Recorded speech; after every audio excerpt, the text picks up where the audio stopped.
Welcome to e-PG पाठशाला।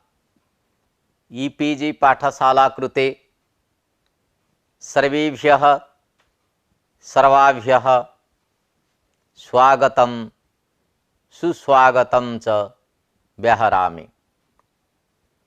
इदं प्रथमं पत्रं भवति। विषय भवति लघुशब्देन्दुशेखर ग्रन्थस्य संज्ञा प्रकरणम्। अत्र आदौ लघुशब्देन्दुशेखर ग्रन्थस्य मंगलाचरणं वर्तते। तस्य मंगलाचरणस्य व्याख्यानं भविष्यति। अस्य पाठस्य मुख्यांशाः भवन्ति इत्थं सिद्धान्तकौमुदी ग्रन्थस्य मंगलाचरणम्, अन्वयप्रकारः, मुनित्रयम् इत्यत्र द्वितीया विभक्तेः साधुत्व प्रतिपादनम्, परिभाव्य पदस्य अर्थनिर्णयः, यमिति पदप्रयोगस्य संगतिः, अनुबंध चतुष्टय निरूपणम्। लघुशब्देन्दु शेखरः नागेशेन प्रणीतः। लघुशब्देन्दुशेखरः भवति सिद्धान्तकौमुदी ग्रन्थस्य टीका। सिद्धान्तकौमुदी ग्रन्थः भट्टोजीदीक्षितेन विरचितः। भट्टोजीदीक्षितः महान् वैयाकरणः आसीत्। पूर्वम् अष्टाध्यायिक्रमेण पठनं पाठनम् आसीत्। महाभाष्यम् अपि अष्टाध्यायिक्रमेण विरचितम्। काशिकावृत्ति अपि अष्टाध्यायिक्रमम् अनुसृत्य विरचिता। इयं परंपरा बहुकालं यावत् प्रचलिता आसीत्। किन्तु यदा पठनपाठने क्लिष्टं जातं, संक्षेपरुचयः छात्राः सञ्जाताः। व्याकरणशास्त्रं प्रति यदा छात्राणां भीतिः संजाता, तदा प्रक्रियाक्रमस्य प्रारंभः जातः। धर्मकीर्तिः प्रक्रियाकौमुदीकारः, रूपावतारकारः सर्वे प्रक्रियाक्रमम् आश्रित्य ग्रंथं विरचितवन्तः। परन्तु तेषां सर्वेषां ग्रंथानां प्रसिद्धिः न जाता। एवं च रूपावतारादिषु ग्रंथेषु सर्वेषां पाणिनिसूत्राणां व्याख्यानं नोपलब्धम्। प्रक्रियाकौमुद्याम् अपि एतादृशी स्थितिः आसीत्।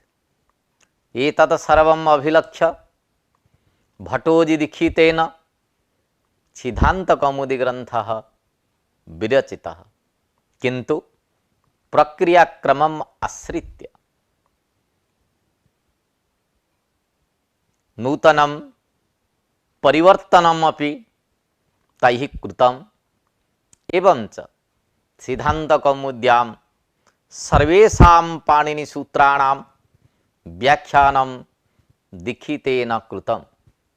अतएव तत्र सिद्धान्तकौमुदी ग्रन्थस्य आदौ मंगलाचरणं निबद्धं दीक्षितेन।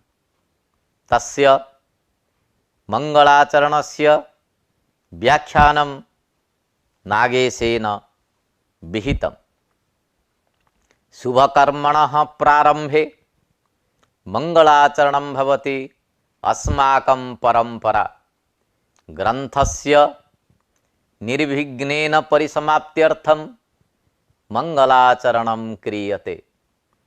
बृहदिरादैच सूत्रे भाष्यकारो ब्रवीति यत् मंगलादीनि मंगलमध्यानि मंगलान्तानि शास्त्राणि प्रथन्ते। वीरपुरुषाणि भवन्ति आयुष्मत्पुरुषाणि च अध्येतारश्च बुद्धियुक्ता यथा स्युः। अर्थात यस्य ग्रंथस्य आदौ मध्ये अन्ते च मंगलाचरणं क्रियते तस्य ग्रंथस्य प्रसिद्धिः ख्यातिः वृद्धिश्च भवति। अध्येतारः बुद्धियुक्ताः भवन्ति। अतएव पाणिनिना मंगलार्थः वृद्धिशब्दः आदितः प्रयुक्तः। इमां परंपराम् अनुसृत्य भट्टोजीदीक्षितेन सिद्धान्तकौमुदी ग्रंथस्य प्रारंभे मंगलाचरणं कृतम्। अस्य मंगलाचरणस्य व्याख्यान प्रसंगे नागेशेन मंगलाचरणस्य हेतुत्वं प्रदर्शितम्।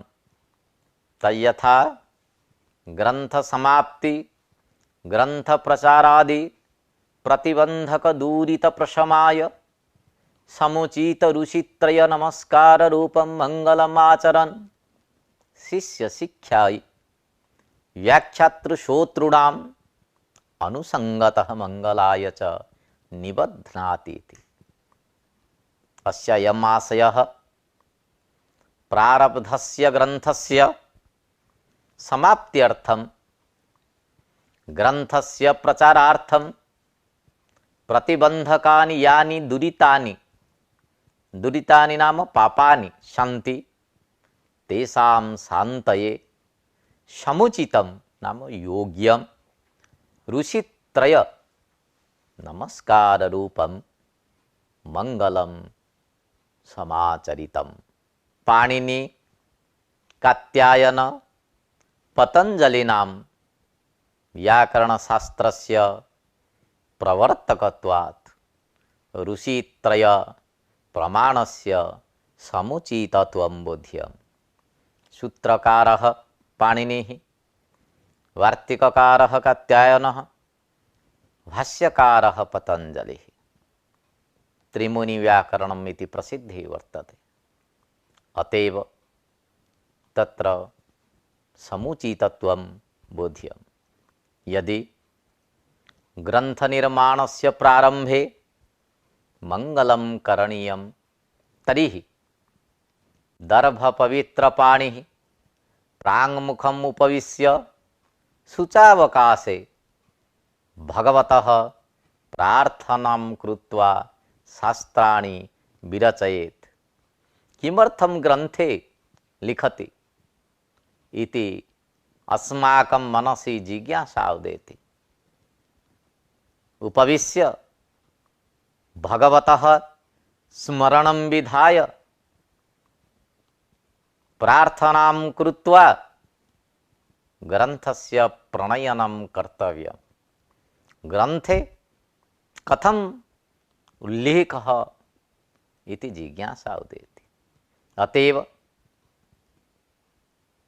अस्याः जिज्ञासायाः निराकरणाय नागेशः कथयति यत् शिष्यशिक्षायै शिष्याः अपि एवं कुर्युः इति ज्ञापना व्याख्यातृश्रोतॄणां च अनुसंगतः मंगलाय ग्रंथे निबध्नाति ग्रंथ घटकी करोति इति नागेशः कथयति।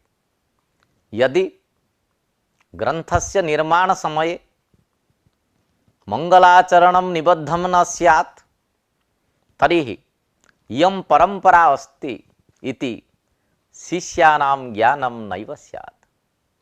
यथा शिष्याः जानीयुः, शिष्याणां ज्ञानं भवेत्, तदर्थं ग्रंथघटके करोति मंगलाचरणम्। एवं यह अध्येता, यह अध्यापकः, यह व्याख्याता, यह श्रोता, तस्यापि मंगलम भविष्यति। तत्तु अनुसंगतः। अनुसंगः नाम किम्? अन्य फल इच्छया प्रवृत्तस्य यत्नं विना फलांतरेण संबंधः अनुसंगः। यथा आम्रफल इच्छया आम्रवृक्षः अस्माभिः समारोपितः, किंतु प्रयासं विनापि ग्रीष्मकाले छाया प्राप्तिः भवति। तत् उपलब्धिश्च अनुसंगतः जाता। एवमपि अत्र अनुसंगत व्याख्यातॄणां श्रोतॄणां च मंगलम भविष्यति। सिद्धांत कौमुदी ग्रंथस्य मंगलाचरणम् इत्थम् अस्ति। मुनित्रयं नमस्कृत्य तदुक्तिः परिभाव्य च वैयाकरण सिद्धांत कौमुदीयं विरच्यते। त्रिविधेषु मंगलाचरणेषु इदं नमस्कारात्मकं मंगलाचरणम् तदुक्तिः परिभाव्य वैयाकरण सिद्धांत कौमुदीयं विरच्यते इति पद उपादानेन वस्तु निर्देशापि कृतः। अतः वस्तु निर्देशात्मकं मंगलम् अपि भवितुम् अर्हति। अस्य श्लोकस्य अन्वय प्रकारः एवं भवति। अन्वयः द्विविधः, दण्डान्वयः खण्डान्वयश्च। दण्डान्वयः एवं भवति। अत्र श्लोके कर्तृपदं नास्ति, कर्तृपदम् इहम् अस्ति।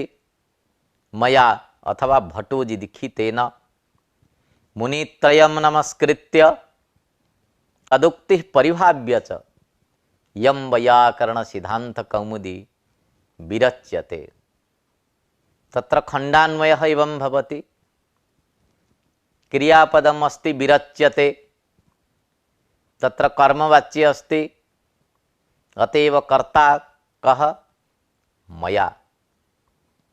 केन विरच्यते इति प्रश्ने उत्तरम् आयाति मया विरच्यते। किं विरच्यते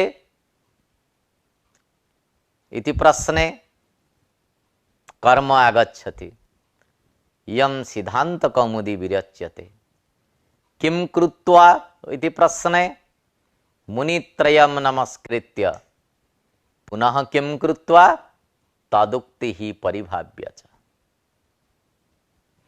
पदानां परिचयः प्रस्तूयते। मया भट्टोजी दीक्षितेन इति तृतीयान्तं कर्तृपदम्, मुनित्रयं द्वितीयान्तं कर्मपदम्, नमस्कृत्य ल्यवन्तं क्रियापदम्। मुनित्रयं भवति नमस्कृत्य इत्यस्य कर्म।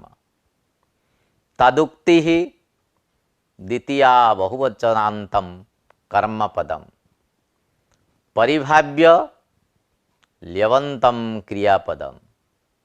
इयं भवति प्रथमान्तं सर्वनामपदं कर्मपदम्। वैयाकरण सिद्धांत कौमुदी मुख्यं कर्म, विरच्यते मुख्यं क्रियापदम्। इदं वाक्यं कर्मवाच्य अस्ति। मुनित्रयम् इति पदस्य अर्थः निर्णीयते। मंतारः वेदशास्त्रतत्त्व अवगन्तारः मुनयः मंधातोः मनेरुच्च इति उणादिसूत्रेण इन प्रत्यय त्रयो अवयवा यस्य इति विग्रहे संख्यायाः अवयवे तयप इति सूत्रेण तयप प्रत्ययः विहितः।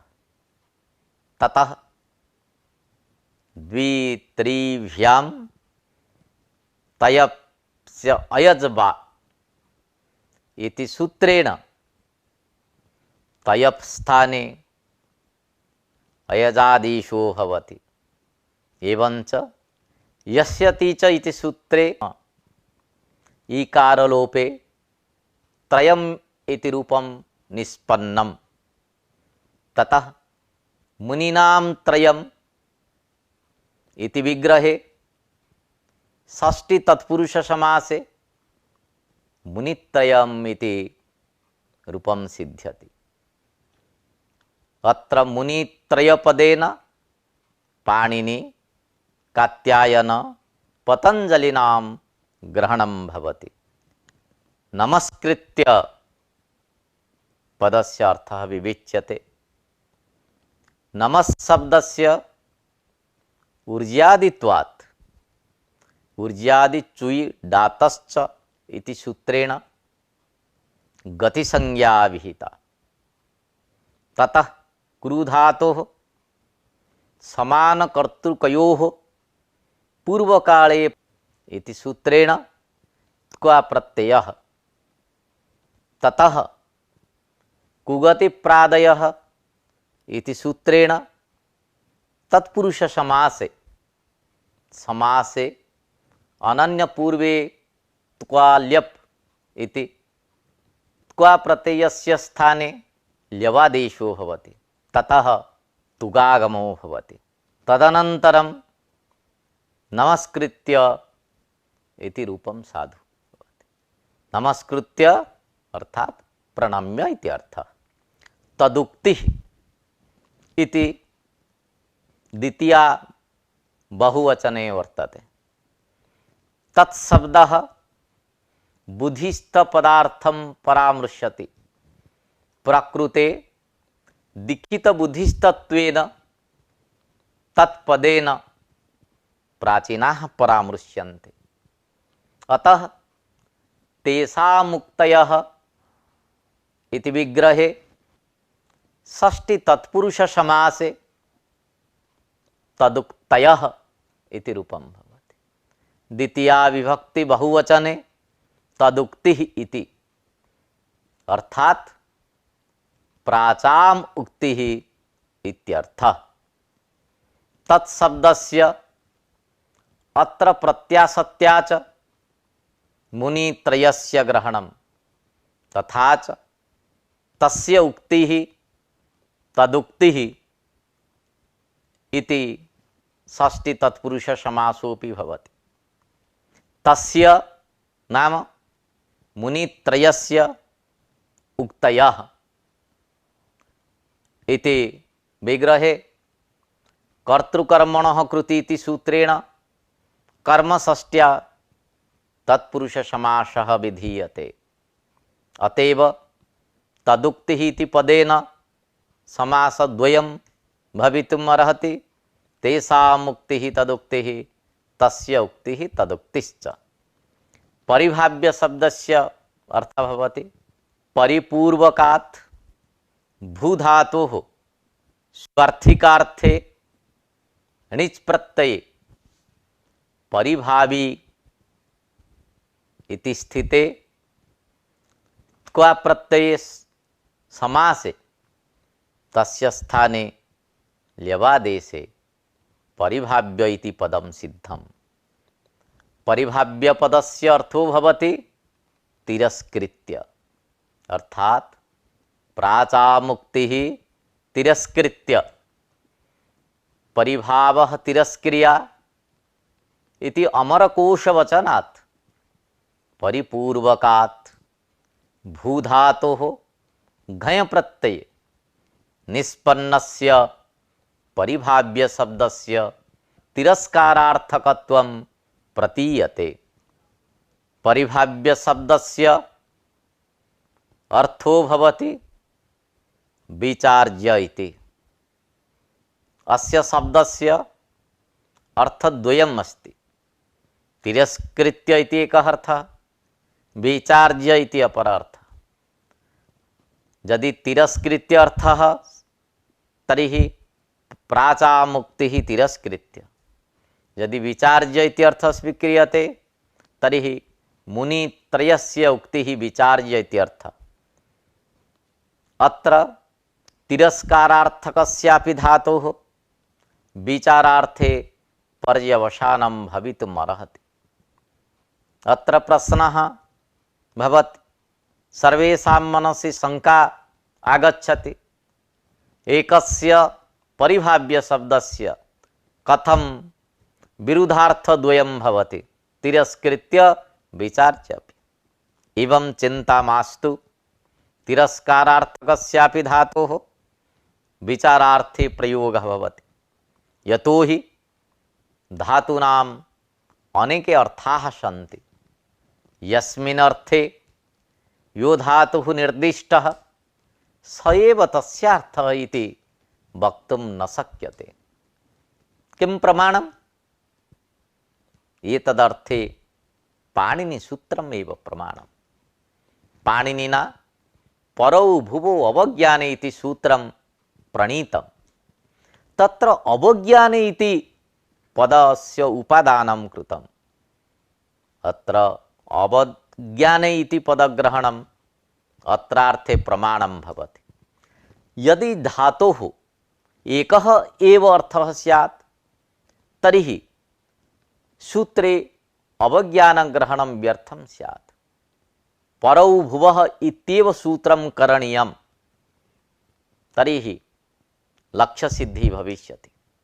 अवज्ञाने इति पदग्रहणेन अनुमीयते यत् अस्य अन्योपि अर्थः वर्तते। अतएव केवलम् अवज्ञाने अर्थे एव प्रत्ययः इति पाणिनिना सूचितः। अनेन सूत्रेण अवज्ञाने अर्थे वर्तमानात् परिपूर्वकभूधातोः घञ् प्रत्ययो विधीयते। यदि परिपूर्वकभूधातुः सर्वदा तिरस्कारार्थे नियतः तदा सूत्रे अवज्ञानग्रहणं विफलम्। तेन धातूनाम् अनेकार्थत्वं परिकल्प्यते। तिरस्कारार्थकत्वेन विवक्षितस्य धातोः विचारार्थकत्वे किमपि बाधकं नास्ति।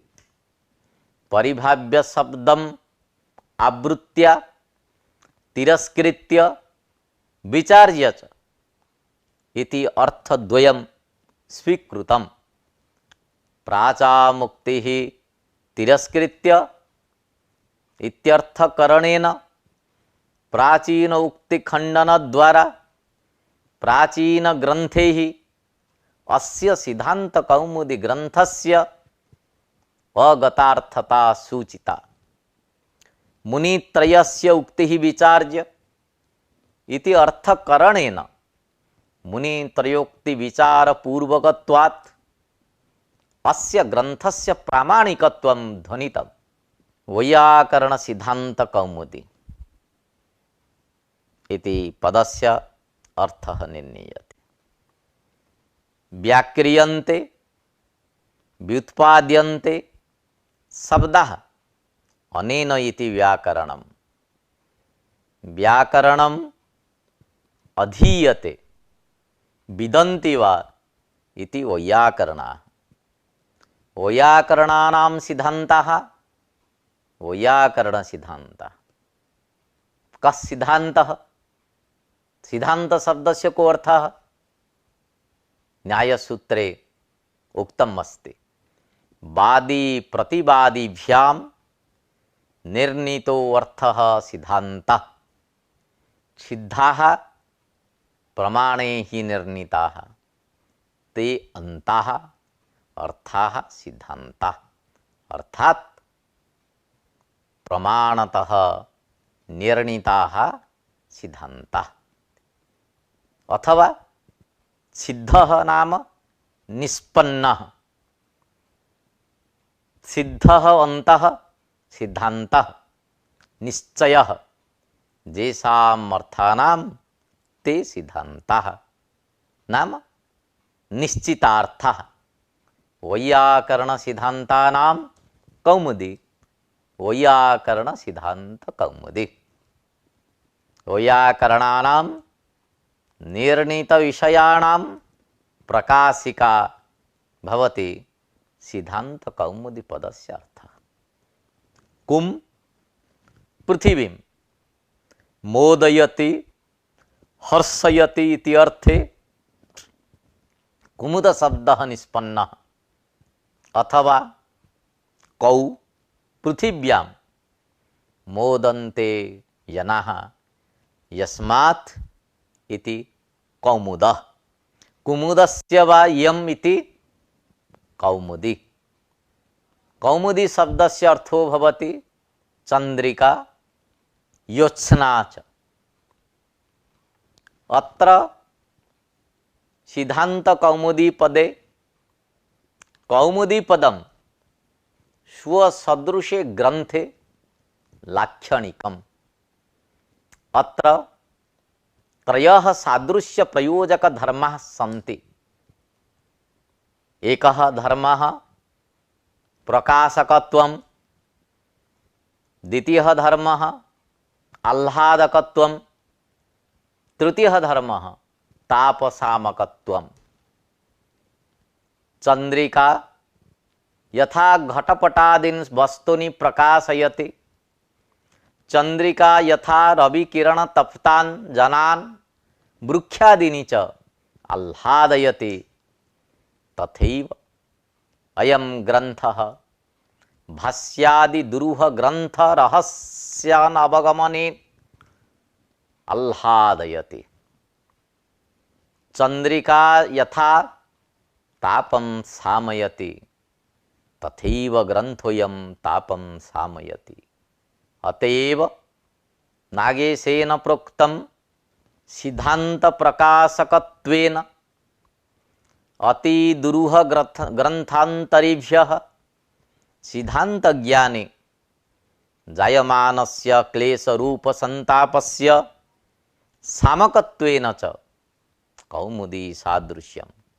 अर्थात सिद्धांतस्य निर्णीतार्थस्य प्रकाशकत्वेन नाम बोधकत्वेन अति दुरूहाणि दुर्बोधानि यानि ग्रंथांतराणि महाभाष्यादीनि अन्य पुस्तकानि तेभ्यः निर्णीतार्थबोधे जायमानस्य नाम अनुभूयमानस्य क्लेश रूप संतापस्य दुःखस्य सामकत्वेन निवारकत्वेन कौमुद्या चंद्रिकया सह सिद्धांत कौमुद्याः सादृश्यं साम्यम् अस्ति।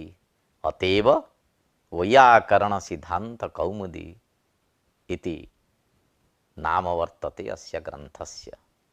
मुनित्रयम् इत्यत्र कथं द्वितीया विभक्तिः इति प्रश्नः समुदेति। मंगल श्लोके मुनित्रयं नमस्कृत्य इति लिखितम् अस्ति। अत्र नमः पदार्थेन सह मुनित्रयस्य अन्वयात् नमः स्वस्ति स्वाहा स्वधा अलम वसर्जोगाच्च इति सूत्रेण मुनित्रय शब्दे चतुर्थी विभक्ति ही स्यात्। अतः द्वितीया विभक्तेः प्रयोगः कथं कृतः लिखितेन इति अस्माकं मनसि शंका जागर्ति।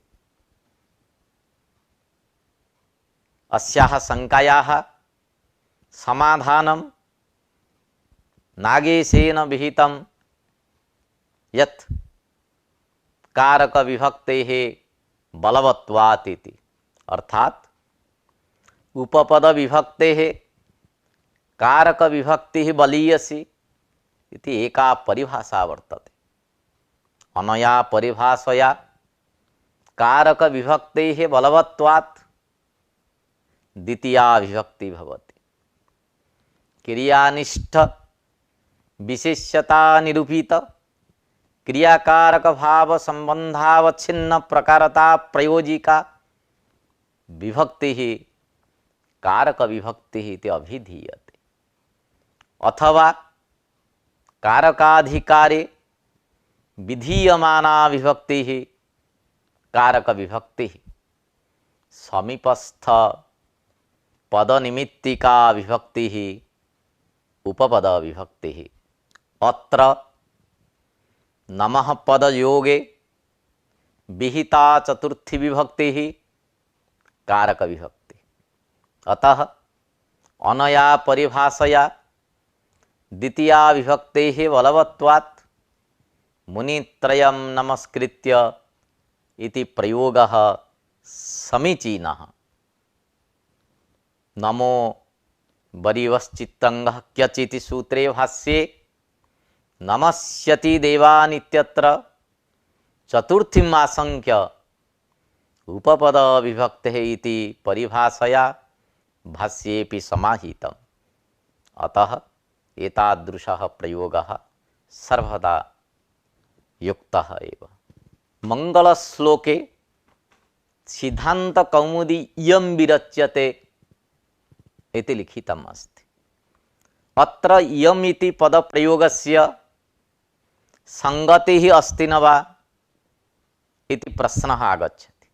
यतोहि तत्र उक्तम् अस्ति इदमस्तु सन्निकृष्णं समीपतरवर्ती चैतदो रूपम् असदस्तु विप्रकृष्टं तदिति परोक्षे बीजानीयात् इति नियमो वर्तते। इदं शब्दः सन्निकृष्टार्थबोधकः, अर्थात यदवस्तु समक्षम उपस्थितं वर्तते इयम् इति अंगुल निर्देशेन दर्शयितुं शक्यते तद् अभिन्नस्य इदं शब्दस्य प्रयोगः कर्तव्यः। परन्तु मंगलाचरण समये कौमुदी ग्रंथस्य निष्पत्तिः एव नैव जाता। अनिष्पत्तेः कौमुदीयम् इति इदं पदेन अभिधानं कृतं लिखितेन इति शंका उदेति। अस्याः शंकायाः समाधानार्थं भाविनोऽपि बुद्ध्या विषयीकरणात् इयम् इति निर्देशः नागेशेन समाहितम्।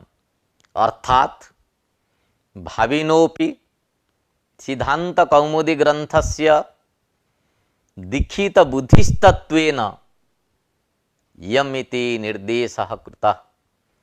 यद्यपि सिद्धांत कौमुद्याः बाह्य सत्ता नास्ति, बाह्य सत्तायाः विरहे अपि बुद्धि सन्निविष्टायाः तस्याः अंतः सत्तामाश्रित्य इयम् इति प्रयोगः दीक्षितेन विहितः। अर्थः द्विविधः भवति, बाह्यार्थः बौद्धार्थश्च। वैयाकरणैः बौद्धार्थः स्वीकृतः। यदि बौद्धार्थः न स्वीक्रियेत तर्हि एष बन्ध्या सुतो जाति ख पुष्प कृतशेखरः येषां वाक्यानाम् अर्थबोधः नैव जातः। यदि अर्थबोधः नैव भवति तर्हि एष बन्ध्या सुतो जाति इति वाक्यश्रवणेन कथम् उपहासः भवति। अतएव एष बन्ध्या सुतो जाति इत्यादि वाक्यजनीय बोधानुभवस्य संगति स्यात्। बौद्धार्थ स्वीकारात् एव। अतएव यद्यपि सिद्धांत कौमुदी ग्रंथस्य बाह्य सत्ता नास्ति, तथापि दीक्षित बुद्धौ वर्तते एव। अतएव यम इति निर्देशः समीचीनः। अत्र अनुबंध चतुष्टय निरूप्यते। संबंधश्च अधिकारी च विषयश्च प्रयोजनं विनानुबंधं ग्रंथादौ मंगलम न प्रशस्यते इति बृद्धोक्त्या ग्रंथादौ शस्त्र प्रवृत्तये प्रयोजनादि अनुबंध चतुष्टयं वर्तते। अत्र ग्रंथे वैयाकरण सिद्धांतः विषयः तज्जिज्ञासुः अधिकारी। सिद्धांत ज्ञानम प्रयोजनम साध्य साधन भाव संबंध अथवा प्रतिपाद्य प्रतिपादक भाव संबंध। एवं प्रकारेण सिद्धांत कौमुदी ग्रंथे विद्यमानः यः मंगल श्लोकः तस्य श्लोकस्य व्याख्यानं जातं, तस्य यः पाठ्यांश संग्रह भवति अधुना निरूप्यते उपस्थाप्यते। ग्रंथस्य निर्विघ्नेन परिसमाप्त्यर्थं मंगलम आचरितम् अथवा मंगलाचरणं क्रियते इति शिष्ट परंपरा वर्तते। शिष्य शिक्षायै व्याख्यातॄणां श्रोतॄणां च मंगलाय मंगलाचरणं शास्त्रे निबध्नाति। त्रिविधेषु मंगलाचरणेषु इदं नमस्कारात्मकं मंगलाचरणम्। अत्र श्लोके मया भट्टोजि दीक्षितेन इति कर्तृपदम् ऊह्यम् अस्ति।